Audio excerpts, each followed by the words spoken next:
Hello dear learners, welcome back to Abit Siksha. Today's daily news capsule is brought to you by Abit Siksha. So let us begin.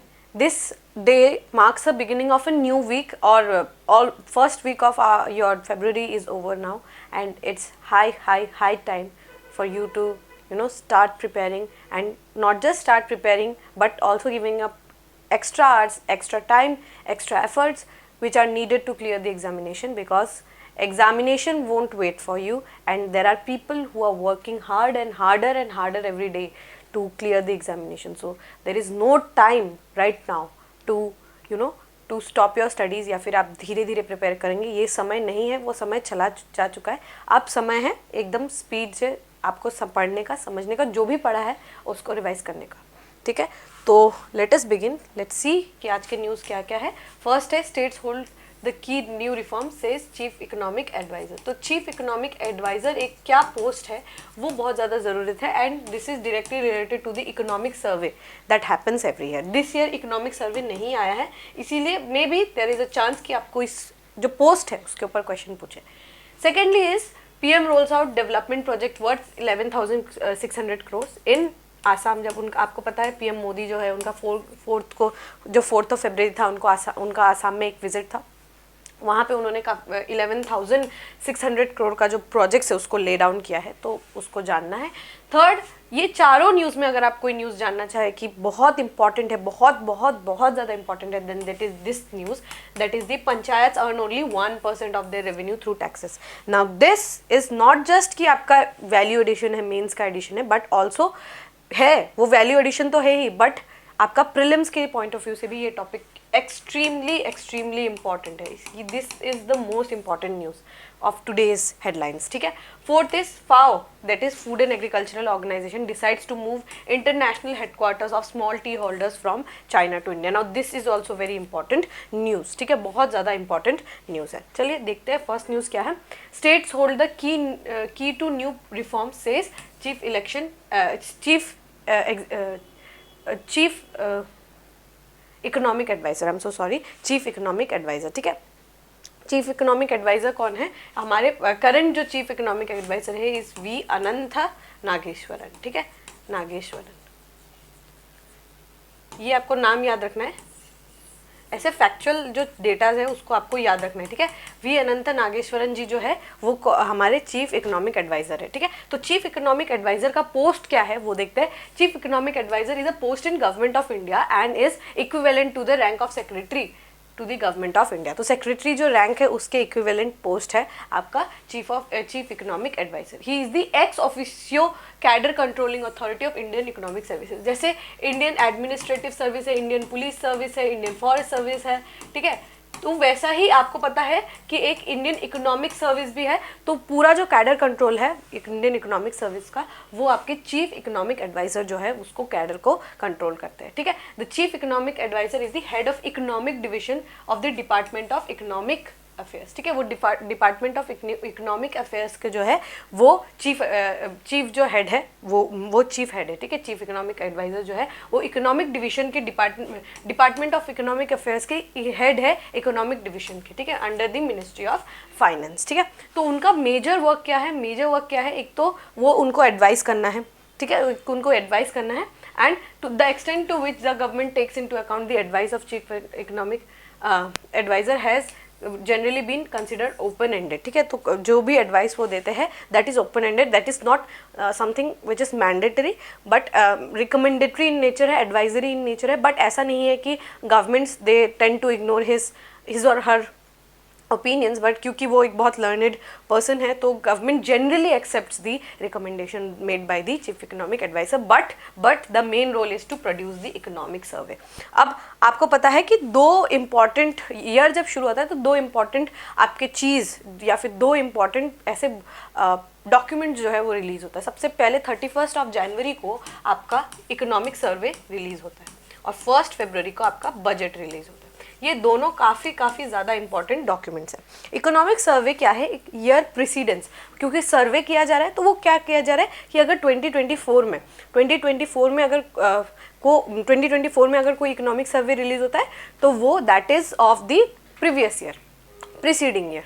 ठीक है। 2024 में तो कोई release नहीं हुआ, but अगर 2024 में अगर कोई रिलीज होता है तो 2023 का सर्वे बताएंगे, समझ आ रहा है। That is of the precedence, the year preceding year का होगा, लेकिन बजट क्या है, कमिंग ईयर 4, जो आगे आने वाला ईयर है उसके बारे में बताया जाएगा, ठीक है। तो आपको याद रखना है कि जो आपका बजट है, जो बजट डॉक्यूमेंट है, वो आपका आने वाले साल में हम क्या करने वाले हैं, हम कितना मनी एलोकेट करने वाले, हम कितना एस्टिमेट्स लगा रहे हैं, ठीक है। तो वो क्या है, आपका कमिंग जो आने वाला साल है, ठीक है। लेकिन पीछे साल का जो भी डॉक्यूमेंट है that is given, it comes under the economic सर्वे, मतलब 2023 में हमारा क्या परफॉर्मेंस रहा वो इकोनॉमिक सर्वे हमें बताता है, ठीक है। And this is also bulky document, heavy document रहता है। तो आपको ये याद रखना है कि who was the first chief economic adviser of India. सबसे पहला जो है इंपॉर्टेंट आपको याद रखना है कि फर्स्ट चीफ इकोनॉमिक एडवाइजर कौन थे, जे अंजारिया जी थे, ठीक है। जे अंजारिया जी जो थे वो आपके फर्स्ट चीफ इकोनॉमिक एडवाइजर थे, और उन्होंने ये बुक भी लिखा था, द इंडियन रूरल प्रॉब्लम। ये जो बुक है ये जे अंजारिया जी द्वारा ही लिखा गया था, and he was the first economic adviser. और करंट इकोनॉमिक एडवाइजर कौन है, V Anantha Nageswaran, very important, ठीक है। V Anantha Nageswaran is the current chief economic adviser, ठीक है। आई होप आपको ये टॉपिक समझ आ गया होगा, क्लियर हो गया होगा। We can move on to the next topic, that is PM rolls out development projects worth ₹11,000 crore. तो 11,000 करोड़ का जो है एक पैकेज जो है, या पैकेज या फिर डेवलपमेंटल प्रोजेक्ट्स जो है वो रोल आउट किया गया है इन असम। तो 4 फरवरी को पीएम मोदी जी का जो है आपका रैली था इन असम। तो वो आए और उन्होंने जो है बहुत सारे स्कीम्स, बहुत सारे प्रोजेक्ट्स जो है उसको लेट डाउन किया है by the government. So this is important, let us see कि क्या बेसिकली क्रक्स क्या था, ठीक है। Prime minister Narendra Modi on Sunday rolled out development projects worth 11,600 crore in the state, ठीक है। तो काफ़ी अच्छा, काफ़ी हैवी अमाउंट जो है वो इन्वेस्ट किया गया है at public rally organized by the college of veterinary science playground here. The prime minister further announce the centre plans to invest nearly 12 lakh crore on infrastructure projects in the next 1 year. अब आपको ये देख के ये याद आना चाहिए, अगर आपने बजट एनालिसिस देखा होगा तो कोई भी अगर हम एसेट क्रिएशन करते हैं, एसेट क्रिएशन अगर हम करेंगे, एक एसेट क्या हो सकता है, जो हम इंफ्रास्ट्रक्चर डेवलप करते हैं, ठीक है। इंफ्रास्ट्रक्चर डेवलप करते हैं, इंफ्रास्ट्रक्चर में क्या हो सकता है, रोड्स हो सकते हैं, स्कूल्स हो सकते हैं, आपके मेडिकल्स हो सकते हैं, फ्लाईओवर्स हो सकते हैं, ये सब क्या है, आपका एसेट है। ये एसेट स्टार्टिंग में तो आपको लगेगा कि मतलब स्टार्टिंग में लगेगा it's a very huge amount, मतलब अनाउंसमेंट या फिर investment, but later on it is a sustainable way of investment, ठीक है। कि आप रोड आपने अच्छे कर दिए, अपने स्कूल्स बना दिए। अब देखिए, अगर कोई बच्चा स्कूल जा रहा है that is an asset ultimately, right. वो क्या बन जाएगा, एक एसेट हो जाएगा, स्किल डेवलप करेगा, बेटर अपने आप को प्रेजेंट कर पाएगा इन दी सोसाइटी, राइट। अगर आपने मेडिकल कॉलेजेस बना दिए, मेडिकल्स अगर आपने बना लिए, health infrastructure, it will gain, ठीक है, उसका कुछ ना कुछ गेन्स रहेगा इन दी कमिंग ईयर्स, और लेट्स से कमिंग 10-15 ईयर्स, हमें पता चलेगा, राइट। हम देख रहे हैं कितने बीमारियां हो रहे हैं, कितना ड्रॉप आउट्स हो रहे हैं, कितना ड्रग्स का इशू है, सब कुछ ये जो है आप अगर कैपिटल पे इन्वेस्ट करेंगे, एसेट क्रिएशन पे, तो that will give you, that will earn a long term benefit, ठीक है। It's not a short term benefit but it will give us a long term benefit, ठीक है। लॉन्ग टर्म हमें क्या मिलेगा, बेनिफिट देखने को मिलेगा। तो एसेट क्रिएशन जो है वो बहुत ज़्यादा इंपॉर्टेंट होता है। गवर्नमेंट्स को एसेट क्रिएशन पे ज़्यादा फोकस करना चाहिए होता है, और गवर्नमेंट करती भी है, ठीक है, करती भी है गवर्नमेंट। और एसेट क्रिएशन जो है आपको याद रखना है, that is very big part, ठीक है। और हम लोगों ने, इफ़ यू रिमेंबर, हमने देखा था रेवेन्यू और कैपिटल साइड, राइट। रेवेन्यू देखा था और हमने कैपिटल साइड देखा था। तो रेवेन्यू साइड में हमने revenue receipt, revenue expenditure, capital side में हमने कैपिटल रिसीट, कैपिटल एक्सपेंडिचर, हमने सब कुछ समझा था। कैपिटल आपका डेट जो है, इंटरनल डेट, एक्सटर्नल डेट, कहाँ पे आता है, कहाँ से जाता है। कैपिटल में हमने क्या देखा, कैपिटल एसेट क्रिएशन, अगर प्रिंसिपल अमाउंट जाता है तो कहाँ पे आता है, प्रिंसिपल अमाउंट अगर आता है तो कौन से साइड में आता है, अगर सिर्फ हमें इंटरेस्ट मिल रहा है, ये सब हमने देखा था। अगर आपको वो पूरा अच्छे से समझना है, मैंने पूरा आपको एक्सप्लेनेशन अच्छे से दिया है, then do check out the budget वाला वीडियो। हम लोगों ने बजट जिस दिन अनाउंस हुआ था उसके अगले दिन ही हम लोगों ने 2 फरवरी का वीडियो है, उसको आप चेकआउट कर सकते हैं, उसको आपको बेटर अंडरस्टैंडिंग होगा। And mind you this part, ये जो पार्ट है, this is the core economics का पार्ट। एंड एवरी ईयर और उसकी या फिर उसके आगे वाले साल, उसके पीछे वाले साल में भी you expect this type of question. जो कोर आपके बजटरी, जो गवर्नमेंट बजटिंग वाला पार्ट है, वहाँ से यू कैन एक्सपेक्ट कोर मतलब you can expect question, definitely. और आपको समझना भी होता है, ठीक है। तो इसीलिए ये बहुत ज़्यादा इंपॉर्टेंट है कि आप समझे कंसेप्ट को, समझे कंसेप्ट क्या है, आपको समझ में आना चाहिए, and that becomes very important, ठीक है। coming back to the topic, which is almost equal to what previous government had spent in 10 years before his government. ठीक है, तो ये क्या है, 10 जो मतलब 2014 में आने से पहले, पावर में आने से पहले जो 10 साल तक जो गवर्नमेंट ने जितना इन्वेस्टमेंट किया है, that is equivalent to this 12 lakh crore rupees. ठीक है, तो after unveiling the development projects, Modi said that these project would strengthen the connectivity of Assam. ठीक है, बहुत ज़्यादा इंपॉर्टेंट है. आपको पता है कि गेटवे ऑफ नॉर्थ ईस्ट हमारा गुवाहाटी को जो है गेटवे ऑफ नॉर्थ ईस्ट बोला जाता है, राइट. तो जितना हम अपने एरिया को अगर हम चाहते हैं कि डेवलपमेंट हो, तो हमें ये जो गेटवे है उसको भी उतना ही स्पीड में डेवलप करना होगा, एंड बाकी फिर उसके बाद अपने आप प्रॉस्पेरिटी जो है वो बढ़ेगा. उनका पीएम का यही कहना था. ठीक है, and the north east with the south east Asian countries. ठीक है, besides providing new employment opportunities in the tourism sector. तो टूरिज्म सेक्टर पे भी उनका एक फोकस रहा कि हम किस तरीके से नॉर्थ ईस्ट इंडिया में टूरिज्म को एक्सपैंड करना चाहेंगे, और हमारे क्या विजन्स है, उसको हम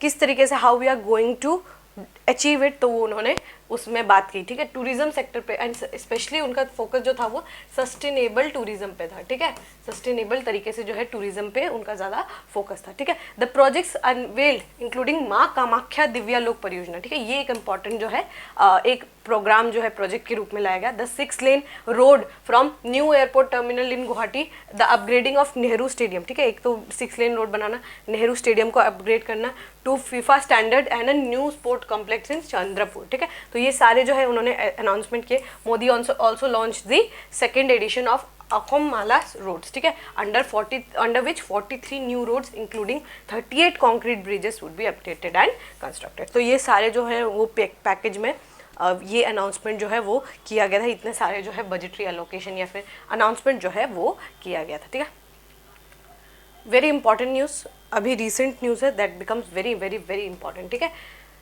all right, we can move on to the next news.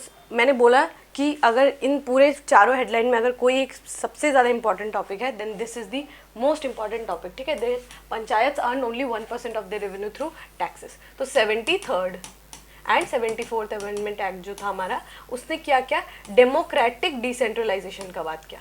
Democratic decentralisation मतलब पावर जब when you devolve power to the grass root. ठीक है, ये गांधी जी का विजन था, गांधीयन फिलॉसफी था कि we should organise village panchayat, because जो चेंज होगा वो आपका विलेज से शुरू होगा. ठीक है, उनका एक थ्योरी भी है ओशनिक वेव थ्योरी, जिसमें उन्होंने बोला कि जब आप विलेज से कोई डेवलपमेंट शुरू करेंगे तो वो क्या करेगा, उस पूरे पेरिफेरी को कवर करेगा. ठीक है, the change will begin from the village because the India lives in its village. ठीक है, हमारा जो इंडिया है वो असली इंडिया हमारे गांव में बसता है. ठीक है, तो जब चेंज हम विलेज से शुरू करेंगे then it will create a wave, और उसके बाद क्या होगा कि पूरे हमारे अर्बन एरियाज में भी we can see the change. ठीक है, तो इसी के चलते चलते हम लोगों ने लैंडमार्क है ये amendment act, that is the 73rd and 74th.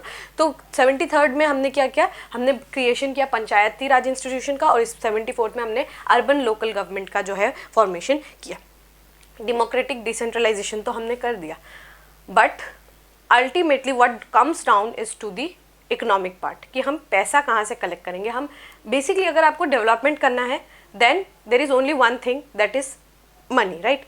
पैसा, resource allocation is very important, and that is what is lacking. ठीक है, जो पंचायती राज इंस्टीट्यूशन में this is the main thing that is lacking is the revenue. हम revenue कहाँ से generate करेंगे, और देखिए ओनली 1%, ये जो है कि 1%, सिर्फ 1% जो पैसा है वो हम रेवेन्यू से कलेक्ट करते हैं. बाकी इधर they are from the central, जो सेंट्रल गवर्नमेंट हमें देते हैं पैसा, स्टेट गवर्नमेंट जो हमें देता है पैसा, या फिर दी ग्रांट्स, जो ग्रांट जो दिया जाता है. आपको याद होगा एनके सिंह कमेटी, ये हमने बजट में भी डिस्कस किया था. एनके सिंह कमेटी ने 41% रिकमेंडेशन किया है. ठीक है, 41% रिकमेंडेशन किया है एज ग्रांट्स, राइट. तो ग्रांट्स में जो पैसा मिलता है उसमें, एंड जो आपका जो गवर्नमेंट आपको पैसे देती है, that is the main source. लेकिन ये जो सोर्स है दैट इज़ नॉट रिलायबल और दैट इज़ नॉट सस्टेनेबल, पर क्योंकि हमें फोकस रेवेन्यू जनरेशन पे करना है. जब तक हम किसी पे डिपेंडेंट रहेंगे we can not make independent choices. ये दिस इज द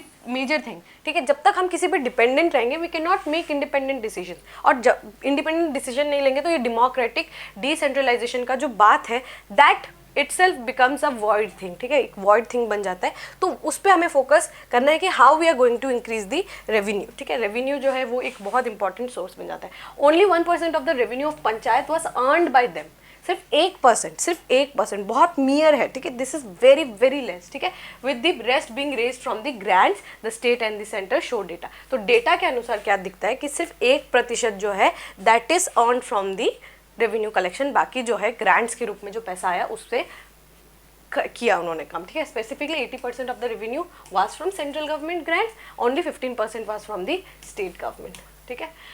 80% हिस्सा जो है वो सेंट्रल गवर्नमेंट ने दिया है और बस 15% जो है स्टेट गवर्नमेंट ने दिया है। Consequently the revenue raised by panchayat formed minuscule share of the state's own revenue. मतलब क्या है कि हम जो मतलब जो पंचायत ने जो रेज किया that is very minuscule, very very very less, ठीक है।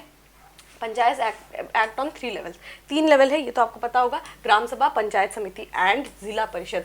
आप देखेंगे तो काम भी उतना ही ज़्यादा है, काम भी उतना ही ज़्यादा है। यहाँ पे लिखा भी है, देखिए, वैरायटी ऑफ टास्क होता है। जैसे रूरल एरियाज़ में जो ग्राम सभा होता है वहाँ पे क्या है, एग्रीकल्चर देखना होता है, रूरल हाउसिंग देखना होता है, वाटर मैनेजमेंट देखना होता है, रूरल इलेक्ट्रिफिकेशन देखना होता है, हेल्थ केयर देखना होता है, सैनिटेशन देखना होता है। सम केसेस जिला परिषद जो है वो रिस्पॉन्सिबल होता है स्कूल मेंटेन करने के लिए, hospital, dispensary, PHEs, minor irrigation project, ये सब के लिए। तो काम बहुत है, रेवेन्यू बहुत कम है, काम बहुत ज़्यादा है, रेवेन्यू बहुत ज़्यादा ही कम है, ठीक है। इसीलिए क्या है देखने को मिलता है, एक टूथलेस टाइगर देखने को मिलता है। जो हमने जो 73rd 74th अमेंडमेंट एक्ट देखा उसमें क्या है, द पंचायत या फिर जो सभा है, जो इंस्टीट्यूशन है, वो क्या है, एक टूथलेस टाइगर के रूप में आया है कि क्योंकि उनके पास पैसे ही नहीं है, वो क्या काम करेंगे, वो क्या चेंज लाएंगे, ठीक है।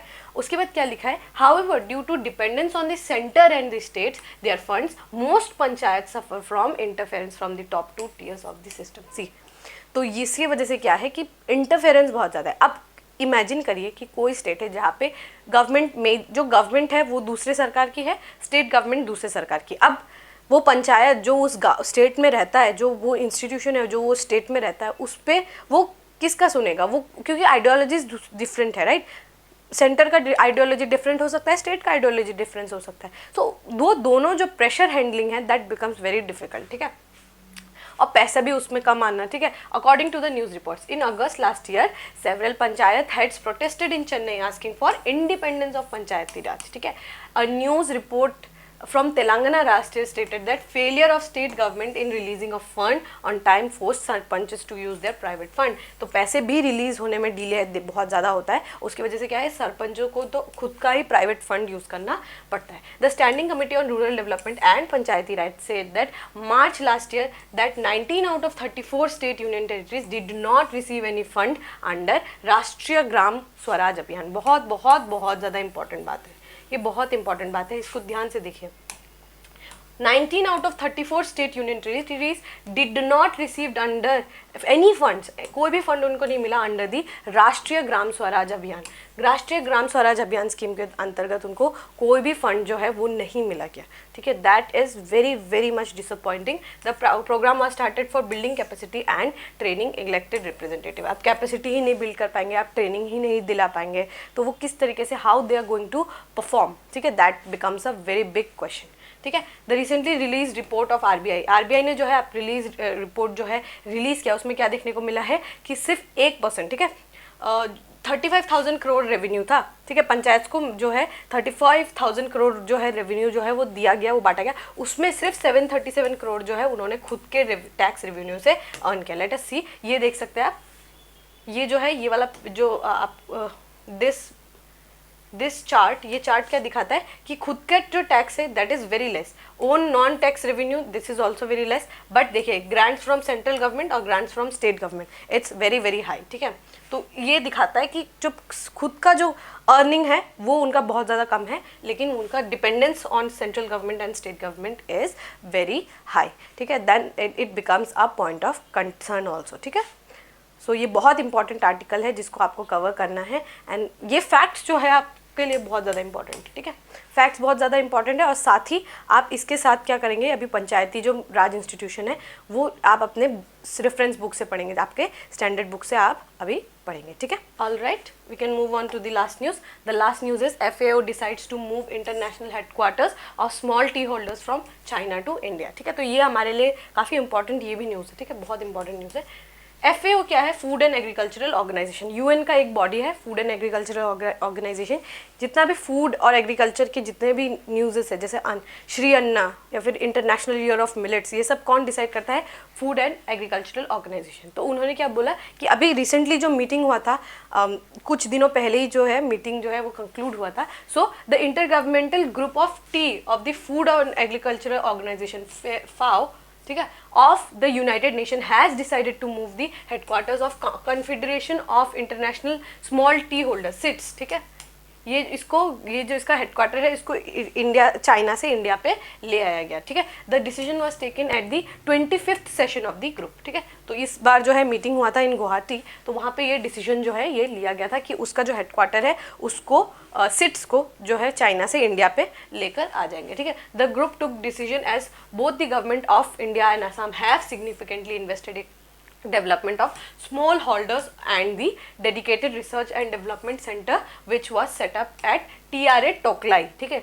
Toklai is in जोरहाट, ठीक है, जोरहाट में जो है यहाँ पे रिसर्च सेंटर बनाया गया और हमारे एफर्ट्स की वजह से जो है इसको शिफ्ट कर दिया गया फ्रॉम चाइना टू इंडिया, ठीक है। The shifting of CITS headquarter in India is a big achievement for India, said Jaydeep Phukan, the coordinator of FAO IGG on tea India, ठीक है। इंटर गवर्नमेंटल ग्रुप जो है FAO का, उन्होंने जो है इंडिया में होस्ट किया था, ही वाज द कोऑर्डिनेटर, ठीक है। The inter governmental group on T is the highest global platform for T wherein all T producing and consuming nation of the world deliberate on trends in the production, consumption, trade and prices tea, including regular appraisal of global market situation and short term outlook, ठीक है। तो ये क्या है? सबसे highest decision making जो है वो बॉडी है जो टी के ऊपर जो है सारा डिसीजन जो है वो लेते हैं, ठीक है। The IGG on tea considers changes in national policies and examines their international effects as they pertain to current and prospective market, ठीक है।